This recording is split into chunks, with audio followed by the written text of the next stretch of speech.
morning all of you. I am S. Tripathi, lecturer, Papur Polytechnic, Papur. Today I am going to discuss mine fires. We have seen various hazards in mine. So among the hazards, mine fire is one of the hazards and it is very much dangerous. Mine fire can occur in underground coal mine, open cast coal mine, in coal stack, and in rare cases it is found in metal mines. In case of a underground mine fire, it is very difficult to cope up with that situation because the visibility is not quite high and there are not sufficient daylight. So for these reasons fighting underground fire is much more challenging compared to the other firefighting. We have seen that in Asansol Raniganj coalfield that there are various places where the smoke is coming out. That means there is a source of fire. So we are going to cover in this chapter, that is type of fires, causes and prevention of mine fire, spontaneous heating, signs of spontaneous heating, factors for developing spontaneous heating, causes and preventive measures of spontaneous heating, and finally direct method of dealing with fires and their applicability.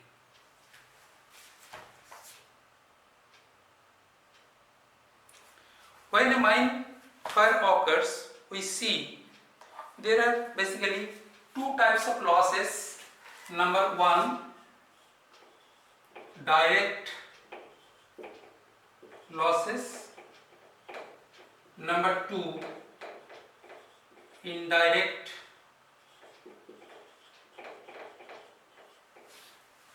losses. Direct losses and indirect losses. Direct losses are immediately visible and indirect losses are not visible but it is happening in the system. So we are coming to the first point of direct loss, that is number 1 point, loss of coal reserve.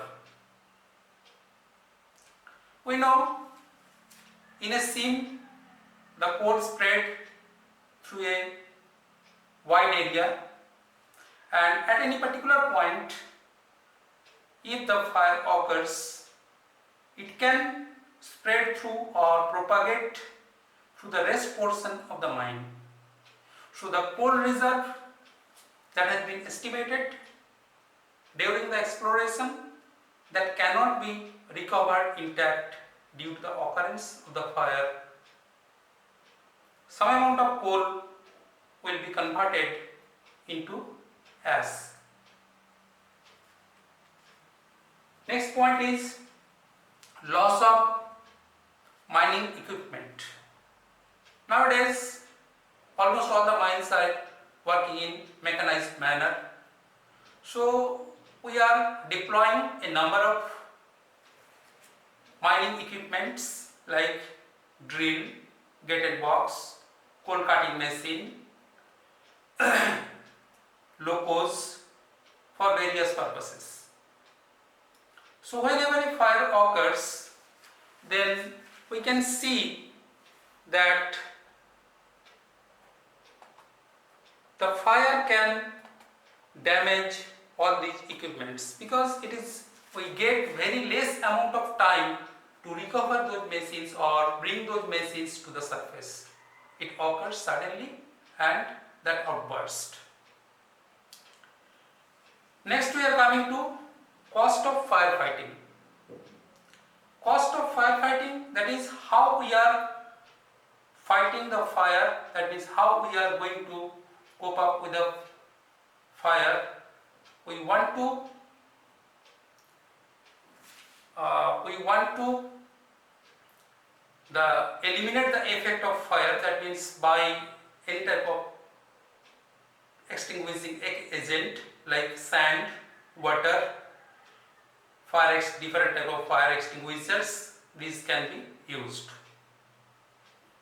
So for this we need to buy the ingredient from the market or from the supplier, from the vendor, and time to time a refill is needed because their life is limited, especially in case of fire extinguishers. And last but not the least, that is recovery of sealed off area. Sealing a particular area due to mine fire is the last option, because we know if there is no oxygen, the fire cannot survive.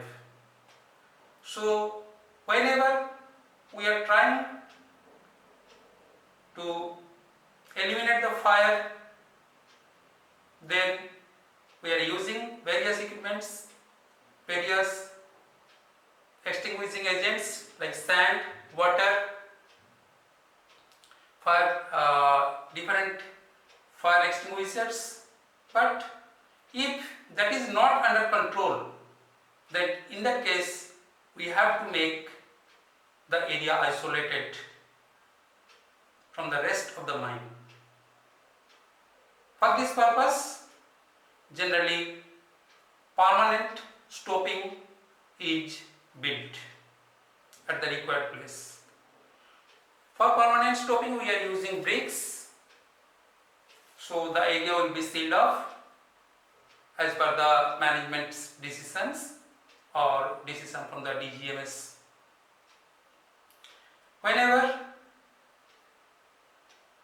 there is a chance to recover that area, so recovery of sealed up area means breaking the brick wall or permanent stopping and enter into the area and recover the rest of the coal which has been left after the coal has set to fire. So these are all about the direct losses. Now we are coming to the indirect losses. Indirect losses, that is, first point is fall in production from affected area. So to minimize the effect of mine fire into the rest of the mine, we generally use permanent stopping. That means that mine fire area will be isolated from the rest of the mine. So for this reason, if any working phase is situated in that area, the production of that particular phase will be hampered. That means no production will be available from this particular phase of the sealed up area. For this reason, the production of the mine is also affected, that means it is also decreased. Next is fall of productivity and increase of cost, and usually higher than the direct losses. Productivity will also decrease as the number of workers, number of employees are fixed, but the number of working phases are decreasing. For this reason, the productivity will be decreased also. Okay, this is all about direct losses and indirect losses. Now we are coming to the point, that is, what are the conditions required to break out of a fire. First condition, that is, sufficient quantity of combustible material must be present. We know if there is no combustible material, then it is difficult to propagate the fire. Especially in coal mine, the coal is itself combustible material because it contains carbon and it can propagate fire rapidly. In coal mines or other mines also, we use combustible materials like timber or some type of oils. So those can set into fire. Next is sufficient supply of oxygen. To have a fire, there must be the presence of oxygen, because we know the fire dies in the absence of oxygen. If oxygen supply is cut off, then the fire can be controlled. So first and foremost option is, that is, try to minimize the oxygen supply into the area where the fire outbreaks. And last one is source of ignition. Source of ignition is a vital point, because you know that nothing can burn without the help of source of ignition. Ignition source must be present of sufficient intensity so that it can burn, it can initiate the fire of the combustible material.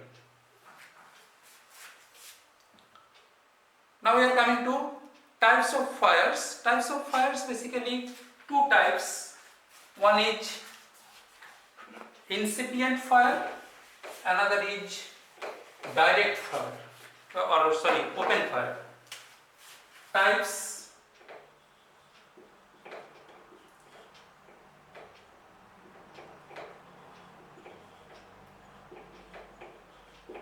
incipient fire and another is open fire.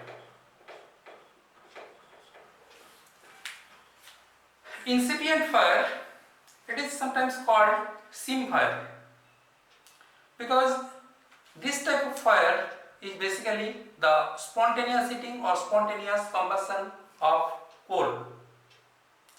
It generally occurs in discontinued or abandoned mine working, gobes, fall of root coal and fractured coal pillars, and it also occurs at the location of geological disturbances. When the load on the pillar of the overlying strata exceeds the strength of the coal pillar, then sometimes we see the fractures are occurring at the edge of the pillar, and for this reason fresh coal is exposed, and fresh coal has an affinity to attract the oxygen and go for chemical reaction. In the chemical reaction we see generally carbon dioxide, or if the sufficient supply of oxygen is present, otherwise carbon monoxide is formed and sufficient amount of heat is. Now we are coming to the types of fires. First one is incipient fire, another is open fire. In case of incipient fire, that is basically spontaneous heating of coal. We know that coal is nothing but carbon substance, and it has the affinity to attract oxygen, and if sufficient oxygen supply is present, in that case we get carbon dioxide. If insufficient oxygen supply is present, then we are getting carbon monoxide. When oxygen of atmosphere is reacting with carbon of coal, then carbon oxides, carbon dioxide or carbon monoxide formed, as well as some amount of heat is generated. This heat accelerates the spontaneous heating, and gradually a large area of coal is affected through this. So incipient fire occurs generally in abandoned or discontinued working, like gobes, fractured coal pillar, fall of roof, and at the vicinity of geological disturbances like faults. In this area we can see the spontaneous heating can occur. Other type of fire is open fire. In this case we are getting the fire in active mine working.